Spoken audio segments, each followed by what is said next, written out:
ফেনীতে বিভিন্ন সময়ে সড়ক দুর্ঘটনায় যারা নিহত কিংবা আহত হয়েছে তাদের পরিবারকে সরকারের পক্ষ থেকে চেক প্রদান করা হয়েছে। ফেনী জেলায় সড়ক দুর্ঘটনায় ক্ষতিগ্রস্ত পরিবারবর্গের মাঝে বিআরটিএ ট্রাস্টি বোর্ড হতে মঞ্জুরিকৃত আর্থিক সহায়তা প্রাপ্তির চেক বিতরণ অনুষ্ঠান আমাদের ফেনী জেলা প্রশাসন এবং বিআরটিএ কর্তৃক আয়োজন করা হয়েছে। এখানে আমাদের আর্থিক যে সহায়তা প্রাপ্তি 23 জন ব্যক্তির মাঝে যাদের আত্মীয় স্বজন নিহত হয়েছে, এর মধ্যে 21 জন নিহত হয়েছে এবং 2 জন আহত ব্যক্তির স্বজনদের মাঝে চেক বিতরণ করা হয়েছে। মোট 1,09,00,000 টাকার চেক বিতরণ করা হয়েছে আজকে, যেটা উপজেলা নির্বাহী অফিসারগণ কমিটির মাধ্যমে যাচাই বাছাই ক্রমে বিআরটিএ কর্তৃপক্ষ প্রতি প্রেরণ করা হয় এবং সেখান থেকে মঞ্জুর হয়ে এই চেকগুলো আসে। কোনো পথচারী চালক বা ড্রাইভার কোনো দুর্ঘটনায় পতিত হয়, যে কোনো ডিস্ট্রিক্টে যদি ফেনী জেলায় কেউ দুর্ঘটনায় পতিত হয় তাহলে বিআরটিএ ট্রাস্টি বোর্ড কর্তৃক একটা ক্ষতিপূরণ দেওয়া হয়।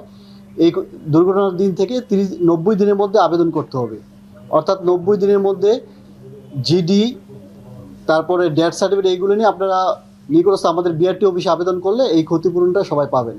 আবেদন করছি, মামলা করার পরে আমাদেরকে বলা হয়েছে বিআরটিতে আবেদন করার জন্য ক্ষতিপূরণে আমরা আবেদন করছি।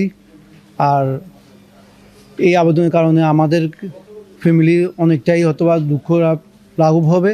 আর আসলে সরকারের কাছে আমাদের অনেক অনেক কৃতজ্ঞ। মৈফাল হাইওয়ে অ্যাক্সিডেন্টে মোটরসাইকেলে অ্যাক্সিডেন্টের প্রায় ঘটনাস্থলেই মারা যায়, হসপিটালে নেওয়ার পথেই মারা যায়, সদরে নেওয়ার পথে উনি মারা যায়। বিআরটিএর এই চেক আমাদের ক্ষতিপূরণ আবেদন করছি, এটার যে চেক আমাদেরকে দেওয়া হয়েছে ওটার জন্য ধন্যবাদ।